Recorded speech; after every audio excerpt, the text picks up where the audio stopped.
Okay, so welcome to Sponsor More Downlines training video number 2. Once again, this is Edward Reformina, author of Pinoy MLM Expose ebook and the creator of Sponsor More Downlines. Again, thank you so much for watching our last video, yung ating training video 1. And maraming salamat din sa mga nag-like and sa mga nag-comments, maraming salamat din. And dun sa mga nag-post ng mga question sa comment box sa baba, maraming salamat din sa inyo. And hindi ko pa nasasagot lahat ng mga tanong, pero I will try my best na sagutin lahat yung mga questions nyo. Once again, in this 3-part video training series, ituturo ko sa iyo yung mga secret sponsoring strategies na nadiskubre at natutunan ko na tumutulong sa akin para makapag-sponsor ng up to 23 direct downlines every single month. Ang pinaka-goal ko sa training series na to is ma-share sa iyo at maituro sa iyo yung ilan sa mga sponsoring strategies na yun, and hopefully is magamit mo din siya sa business na ginagawa mo ngayon para makuha mo yung mga resulta na gusto mong makuha. Okay? Dun sa first video, pinag-usapan natin yung mga common problems na nararanasan ng mga Pinoy networkers. And sa video 1, tinuro ko din sa iyo kung paano ka makakapag-save ng valuable time mo, ng effort at ng pera by learning how to sort out or learning how to pre-qualify your prospects. And dun sa video number 1, binigyan din kita ng ilang mga lines na magagamit mo para malaman mo kung qualified ba yung prospects na kinakausap mo. Okay? Dito naman sa video number 2, ang mga pag-uusapan natin ay yung mga common MLM myths, number 1 challenge yung mga Pinoy networkers, and tuturo ko din sa iyo kung paano mo sasagutin yung top 3 most common MLM objections. Okay? So, una natin pag-usapan ay yung common myths o yung mga maling akala ng mga networkers. Ito yung mga myths na pinaniniwalaan ng mga Pinoy networkers na pumipigil sa kanila para maging successful at para magkaresulta. Okay, ano yung mga myths na yun? Una, hindi ako makapag-sponsor dahil wala pa akong resulta o hindi pa ako kumikita. Madalas mong maririnig to sa mga networkers. Kadalasang marinig mo sa kanila is hindi ako makapag-recruit, hindi ako makapag-sponsor, o wala pa akong downlines kasi hindi pa ako kumikita o kaya wala pa akong resulta. Isa to sa mga myth na pinaniniwalaan ng mga networkers kaya madalas mo itong maririnig sa kanila. Okay? Pangalawang myth is maraming tao ang negative ang tingin sa network marketing. Karamihan ng networkers ang nasa isip nila, lahat ng taong kinakausap nila ay negative. Lahat ng kamag-anak nila ay negative sa network marketing. Okay? Isa yan sa mga myth na pinaniniwalaan ng mga networkers. Pangatlo, hindi ako makapag-recruit dahil hindi ako magaling mag-convince. Ito, isa to sa madalas na marinig mo sa mga, even in my team, my personal team, tsaka sa mga networkers na from other companies na nakakausap ko, madalas ko narinig ito. Karaniwang sinasabi nila ay hindi ako nahihirapan ako sa business ko, hindi ako makapag-sponsor kasi hindi ako magaling mag-convince. Okay? So, ito yung tatlong maling akala or common myths na pinaniniwalaan ng mga networkers. Mamaya babalikan natin itong mga common MLM myths na to, pero ngayon gusto ko munang ipakita sa iyo yung ginawa ko couple of weeks ago. Basically, nag-survey ako sa 1,000 mahigit na Pinoy network marketers from different MLM company. Doon sa survey na yon, may tanong na, ito, ano yung pinakamadalas na objection na nakuha mo mula sa mga prospect mo? Okay, ito yung mga nagisagot nila. Ang pinakamataas na sinabi ng mga Pinoy networkers na kadalasan natatanggap nila mga objections sa ito, wala akong pera. Okay, 21%. And pumangalawa is yung pyramiding ba yan, which is 18%. And pumangatlo, na pinakamadalas na nakukuha nilang objections is ito. Magkano na bang kinita mo dyan? O magkano na bang kinikita mo dyan? Parang ganun. Kung titignan mo yung resulta dito sa survey na to, makikita mo na related yung mga objections na natatanggap ng mga Pinoy networkers dito sa mga common MLM myths na pinaniniwalaan ng karamihan networkers. Okay? For example, ito. Hindi ako makapag-sponsor dahil wala pa akong resulta. Kaya iniisip ng mga networkers na totoo to dahil kadalasan na tinatanong sa kanila ng mga prospects ay yung objection na magkano na bang kinita mo dyan. Pwedeng ganito yung nangyari. May prospect kang kinakausap, in-explain mo sa kanya yung opportunity o kaya dinala mo siya sa opisina niyo para panoorin yung BOM. Ngayon, after niyang ma-explainan, nagtanong siya sa'yo, nagbigay siya ng objection na magkano na bang kinikita mo dyan? Ngayon, kung bago ka pa lang, normal lang na syempre, maliit pa lang or wala ka pang kinikita. At posible din na hindi mo pa alam kung paano sagutin ng tama ang ganitong klase ng objection. Ngayon, kung hindi siya sumali, ang magiging thinking mo ngayon, ang papasok ngayon sa isip mo, ay hindi siya sumali kasi hindi pa ako kumikita. Ay hindi siya sumali kasi maliit pa lang yung kinikita ko. Ay hindi siya sumali kasi wala pa akong resulta. Okay na gets mo? Yung pangalawa, tingnan natin. Maraming tao ang negative ang tingin sa network marketing. Posible din na may prospect ang kinakausap na explainan mo na siya. And then, nagbigay siya ng objection na pyramiding ba yan? Ngayon, kung hindi mo alam sagutin ng tama tong objection na yan, hindi mo siya mapapasali. Ngayon, ang thinking mo ngayon, ang iniisip mo ngayon, naku, ang daming negative sa network marketing. Lahat ng kinakausap mo negative sa network marketing. Pero ang totoo, hindi mo lang alam sagutin yung objection na yun ng tama. Pangatlo, itong wala akong pera. See, dito sa Common MLM Mates, hindi ako mapag-recruit dahil hindi ako magaling mag-convince. Possible na may prospect ang kausap, sinabi niya na wala akong pera, maganda yung opportunity, pero wala akong pera. Ngayon, dahil wala siyang pera, hindi mo siya napasali. Posibleng pumasok sa isip mo na hindi ko siya napasali kasi hindi ako magaling mag-convince. Ganun. So, related itong mga common MLM objections na to doon sa common MLM myths na pinaniniwalaan ng mga networkers. Ibig sabihin, walang katotohanan itong mga paniniwala na to, itong mga myths na to, kaya nga myth, di ba? Dulot lang to ng mga objections na madalas itanong sa ating mga networkers. Okay? Itong mga myths na to, dulot lang yan ng mga objections na hindi alam sagutin ng tama. Kung isa ka sa mga networkers na dating naniniwala dito sa mga yan, I'm here to tell you na walang katotohanan ng mga yan. Ang kailangan mo lang gawin ay alamin kung paano sasagutin yung mga objections na nagdudulot nitong mga maling paniniwala na to. Number 1 challenge ng mga networkers ay yung mga prospect objections. So, sa mga challenge nila ay yung mga objections na binabato at binibigay sa kanila ng mga prospects na kinakausap nila. Dahil sa mga objection na yun, kadalasan nagkakaroon sila ng maling paniniwala, nagkakaroon sila ng maling beliefs about sa network marketing business nila. Ang solusyon para ma-solve yung challenge na yun is to master handling objections. So, bakit ba natin kailangan ma-master ang pag-handle ng mga objections? Kung gusto mo talagang mamaster ang pag-sponsor o pag-recruit, kailangan mong mamaster ang pag-handle ng lahat ng mga common MLM objections. Period. Napakadaming networkers kasi ang nagfe-fail dahil hindi nila alam kung paano mag-handle ng mga common objections. At ang masama pa, madaming mga networkers ang walang idea kung paano i-handle ang mga objections ng kanilang prospects. Ganito kasi yan, kahit gaano pa kaganda ang pag-present mo ng business mo, okay, kahit gaano pa kaganda yung pag-present mo ng product mo, lahat ng prospect, kahit interesado na yan, sigurado ay may katanungan at objections pa din yan bago siya magkaroon ng final na decision. Normal lang kasi talaga yon. Pero itong masakit. Kapag hindi mo nasagot ng tama ang mga questions at objections ng mga prospects mo, hindi mo pa din sila mapapasali. Tanungin kita, nangyari na ba sa iyo yung may prospect ang kausap, tapos sigurado ka na sasali siya, okay? Pero hindi naman nag-join pagkatapos mo ma-explainan? Usually, nangyayari yung ganun dahil sa mga objection na hindi nasasagot ng tama. Ito yung mga dahilan kung bakit kailangan mong mamaster ang pagsagot sa lahat ng mga common MLM objections.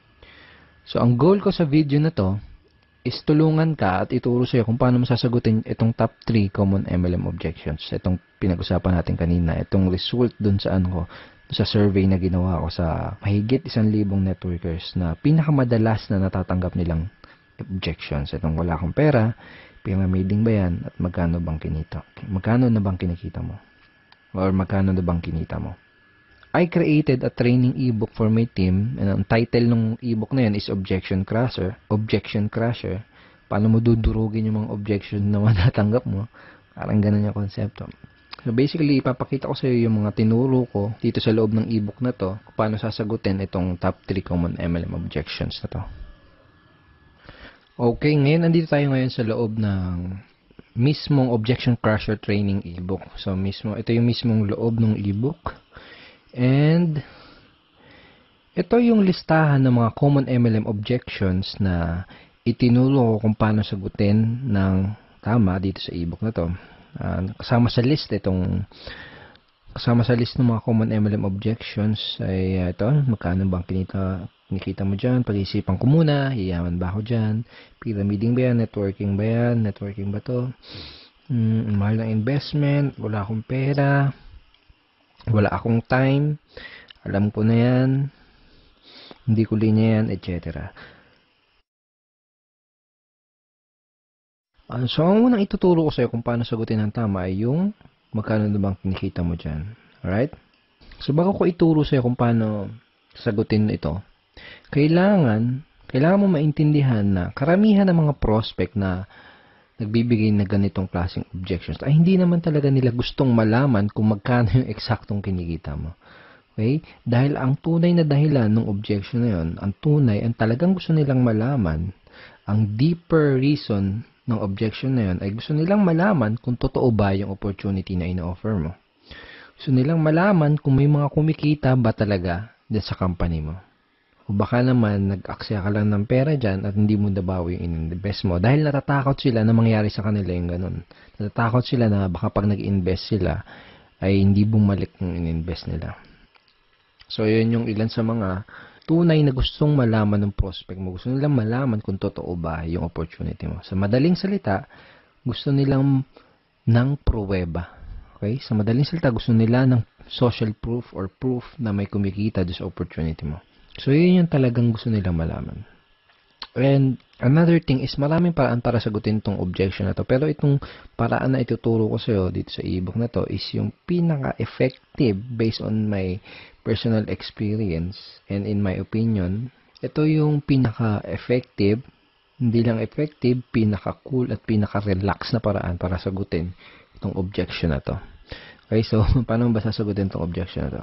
So for example, may kausap ka na prospect. Tinanong ka niya, magkano na bang kinita mo dyan? Ang isasagot mo, magkano ba yung gusto mong madinig para maging interesado ka? Okay? O kaya, magkano ba yung gusto mong madinig para maging interesado kang tignan yung opportunity na to? O kaya naman, magkano ba yung gusto mong madinig para ma-impress ka? Okay, sa una, kailangan ng konting lakas ng loob kung gagamitin mo tong lines na to. Kumbaga, kailangan ng konting posture. Okay? Sa una, baka medyo mailang ka pa. Kaya sa una lang yon, kapag paulit-ulit mo na siyang ginamit, medyo masasanay ka na din. Kapag sinabi mo sa prospect, wag mo din kalilimutan na mag-smile ng konti para hindi ka magmukhang maangas or hindi ka ma-misinterpret nung kinakausap mo na nagyayabang. Alright? Okay, so ang mangyayari kapag tinanong mo to sa prospect mo, magbibigay siya sa iyo ng figure or ng amount. And hindi mahalaga kung hindi mo pa kinikita yung halaga na sasagot ng prospect mo. Kailangan lang ay may mga alam kang success stories from your company dahil gagamitin mo yung mga istorya or mga stories or kwento ng mga successful person in your company doon sa sagot mo. Okay?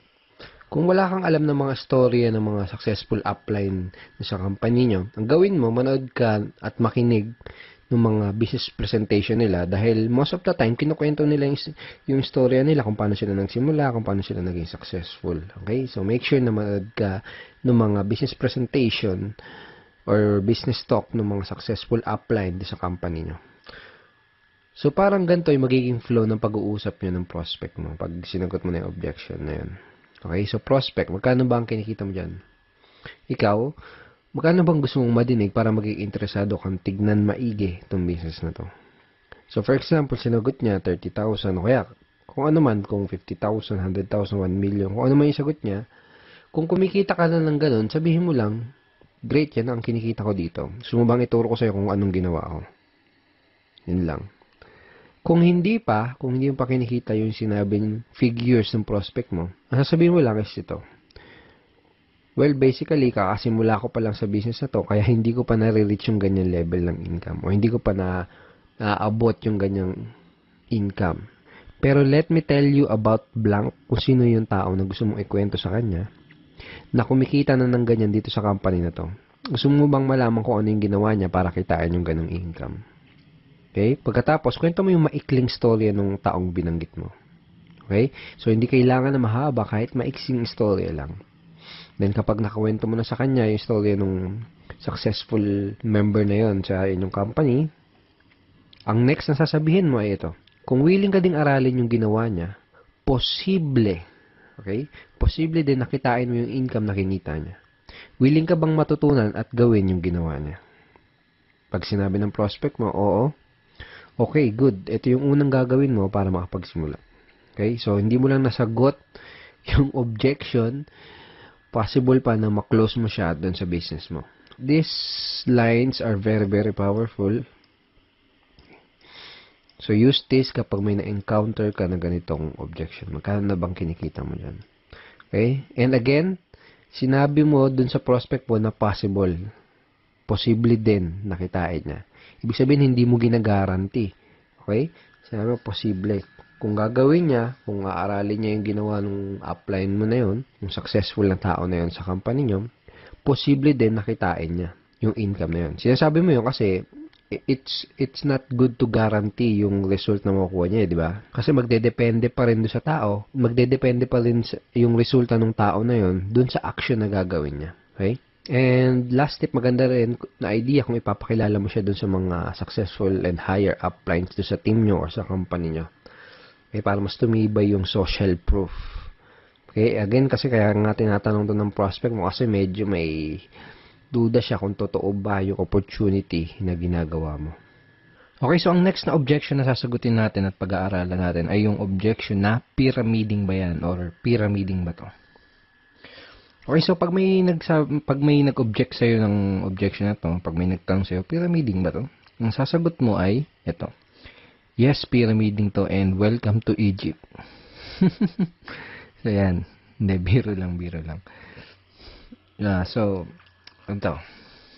madami din paraan para sagutin tong objection na to. Pero itong ituturo ko sa iyo, yung isa sa pinakamadali, lalo na kung nagsisimula ka pa lang, and pinaka-enjoyable na paraan kung paano sagutin tong objection na to. So, for example, sabi sa'yo ng prospect mo is, pyramiding ba to? Tinanong niya. Sasagutin mo din siya ng tanong. Okay? Isa sa mga natutunan ko is, one of the best way to answer objections is to answer it with questions. Kumbaga, tanungin mo yung tanong nila. Okay? So, for example, in this objection, tinanong niya, pyramiding ba to? Tatanungin mo, ano ibig mo sabihin? Yung mga illegal? Okay? So, medyo ganun yung tono dapat. Parang patanong. Ano ibig sabihin mo? Yung mga illegal? Pag sinabi ng prospect na, ano yun? Yung tipong nangangako na mag-i-invest ka lang tapos dodoble yung pera mo kahit wala kang gawin? Sabihin ng prospect mo, Then, sabihin mo, yung mag-i-invest ka lang ng pera tapos wala kang makukuha ng produkto. Basta sabi nila, kikita lang yung pera mo. Sabihin ng prospect mo, Then, itatanong mo sa kanya, ganun ba yung hinahanap mo? Ganun ba ang hinahanap mo? Natural, isasagot ng prospect is hindi. Okay? Pag sinabi niya hindi, ito sasabihin mo, okay, that's good dahil kabaligtaran ito nun. So, in that way, ipinaalam mo sa kanya, kumbaga dito sa paraan na to ng pagsagot dito sa objection na to is parang dinefine mo kung ano yung pyramiding. At sinabi mo sa kanya na yung business mo, yung opportunity mo, is kabaligtaran ng definition na yun ng pyramiding. Of course, I'm assuming and dapat napakita mo na din sa kanya yung mga legal documents na magpapatunay na legal nga yung company nyo. Pero kaya ako tinuro sa iyo yung ganitong paraan is mostly kasi ng mga prospect mo na magbibigay ng gantong klase ng objections ay yung mga tao na hindi educated or walang idea sa difference o pagkakaiba ng pyramiding kumpara sa legitimate network marketing opportunity. So, mas magkakaroon ng sense sa kanila yung ganitong simpleng conversation lang. Okay, so use this simple objection handling script next time na may prospect na magtatanong sa'yo ng pyramiding ba to or pyramiding ba yan. Now, ang susunod na objection ay yung wala akong pera. Ang unang kailangan mong maintindihan ay may dalawang klase ng prospect na nagsasabi ng gantong klaseng objection. Yung isa ay yung wala talagang pera at yung isa naman ay yung mga nagpapalusot lang. Okay? So, let me share you. Dati, nung nagsisimula pa lang ako sa network marketing, is madalas ko natatanggap tong objection na to. Pero ngayon, never. As in, never ko na siya natatanggap. Dahil remembers dun sa training video number 1 natin, chinare ko sa'yo, At sinabi ko sa iyo na kina-qualify o sinusort out ko maigi yung prospect ko bago ko ipakita sa kanya yung business presentation ko. Kumbaga, kung wala silang sapat na reason why, hindi ako mag-aaksaya ng panahon para ipakita pa sa kanila yung business dahil alam ko na mag-aaksaya lang ako ng oras at alam ko na magpapalusot lang sila. So, kung may nagbigay sa iyo ng ganitong klase ng objection, ang unang kailangan mong malaman is kailangan malaman mo kung nagsasabi ba sila ng totoo o kung nagpapalusot lang ba sila. So, paano mo malalaman yun? Tatanungin mo sila. Okay, tatanungin mo sila kung totoo ba na wala silang pera. So, paano mo gagawin yun? Ganito, simple lang. Pag sinabi ng prospect na wala silang pera, tatanungin mo sila, pwede bang magtanong? Tanong mo, okay lang ba sa'yo kung magtapatan tayo sa isa't isa? Ibig mo bang sabihin ay interesado ka sa business na to pero wala ka lang pera? O sinasabi mo lang na wala kang pera dahil mabait ka lang na tao at ayaw mo kung ma-offend kaya hindi mo kagad masabi na hindi ka interesado? Okay? So, make sure to smile again. Kapag sinabi nila na hindi talaga sila interesado, just let them go. That person is not right for your business. Pwede mong sabihin na, I understand, hindi naman kasi talaga para sa lahat ng business na to. Ang hinahanap lang namin ay interesado at yung talagang pwedeng matulungan na opportunity na to. And thank you for your time. Ganun lang, be professional. Okay? Hindi mo kailangan ipagpilitan yung opportunity mo dahil network marketing is a sorting business. Okay? Naghahanap lang tayo ng mga tao na magiging interested dun sa in-offer natin. Alright? So, for example, kung sinabi naman ng prospect na interesado talaga siya pero wala lang talaga siyang pera, ganito yung pwede mo sabihin sa kanya. Okay, so ganito. Unang gagawin mo is makikisimpatya ka or makikisimpatize ka dun sa situation ng prospect mo. Parang ganito. Naintindihan ko yung sitwasyon mo. Nung una ko nakita tong business na to, ganyan din yung sitwasyon ko at ganyan din yung sinabi ko. Wala akong pera. Pero na-realize ko, kung wala akong gagawin na paraan at kung wala akong gagawing bago, wala din mangyayaring bago. Kung 5 years ago, sinasabi ko yung salitang wala akong pera, malamang 5 years from now ay paulit-ulit ko pa din sasabihin yung salitang wala akong pera. Kaya ang ginawa ko, gumawa ako ng paraan. Tapos, ikwento mo sa prospect mo kung ano yung ginawa mo paraan para makapag-start ng business. Well, obviously, sasabihin mo sa prospect mo to kung medyo ganito yung nangyari sa'yo bago ka magsimula ng network marketing business mo. Pero for example, kung hindi ganito yung situation mo na nag-start ka ng network marketing, pwede mong gamitin or pwede mong i-leverage yung mga istorya ng mga ibang members sa team nyo or ibang members sa company nyo. For example, ganito. Naiintindihan ko ang sitwasyon mo. Maraming tao ang ganyan din ang sitwasyon nung una nilang nakita tong business na to.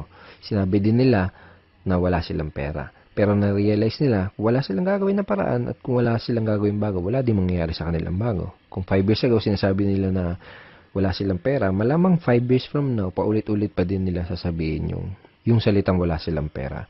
Kaya ang ginawa nila, gumawa sila ng paraan. Pagkatapos, ikwento mo yung storya ng other members from your team or members from your company. Okay? Pagkatapos mo nang ikwento yung ginawa mong paraan or yung ginawang paraan ng ibang members sa team nyo, ito yung next na sasabihin mo sa kanya. Ito yung gusto kong itanong sa'yo. Gusto mo ba na habang buhay mo nalang sasabihin yung salita na yan? Wala akong pera. Okay, di isasagot sa'yo ng prospect mo? Syempre hindi. Diba? Then, tatanong mo sa kanya, ano yung pwede mong gawin na paraan? Okay? So, siya na mismo magsasabi sa'yo ng paraan na pwede niya gawin para makapag-start ng business. So, simple lang, di ba? Kayang-kayang i-apply. Okay? So, use this scripts, use this way of handling objection next time na may magsasabi sa'yo ng objection na wala silang pera. Of course, kailangan mo practicein yan. Sa unang bagsak mo, sa unang best mong gagamitin yan, medyo magkakamali-mali ka pa. Okay? Okay? It takes practice. Natural lang yun. Sa unang magkakamali ka. But use it ng paulit-ulit para masanay ka and na ma-internalize mo yung pinaka-approach or yung strategy. So, thank you so much for watching our training video number 2. I hope madami kang natutunan at I hope ma-apply mo kagad itong mga bago mong nalalaman sa business mo. Okay? At may isa pa akong good news sa'yo. May ginawa akong free PDF script na pwede mong i-download Okay? Yung download button is nasa baba ng video na to. So, download mo yan. Basically, nakalagay din sa PDF script na yan yung mga objection handling script na pinag-aralan natin dito sa video training number 2. So, download mo yan para ma-review mo palagi yung mga tinuro ko sa yung bago. Sa next training video natin, sa training video number 3, ang mga pag-uusapan natin na ito.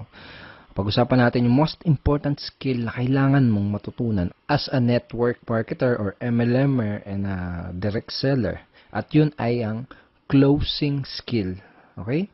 And ituturo ko din sa iyo, bibigay ko sa iyo yung super effective closing line na ginagamit ko to sponsor up to 4 downlines in 1 day. Okay? So, matagal ko na ginagamit tong closing line na to and it's very, very effective and very, very powerful. So, don't forget to check your email for our training video number 3. Papadala ko tong training video number 3 sa email mo sa isang araw. Okay? Papadala ko yung link ng training video number 3 sa isang araw. Alright? At kung hindi mo pa nakiklik yung like button sa baba ng video na to, please click like and wag mo din kakalimutan na mag-comment at kung may katanungan ka, kung may any questions ka, i-post mo lang dun sa comment box below this video and I will try my best na sagutin yan personally. Alright? Once again, Edward Reformina here and thank you so much and see you in our training video number 3. Bye-bye.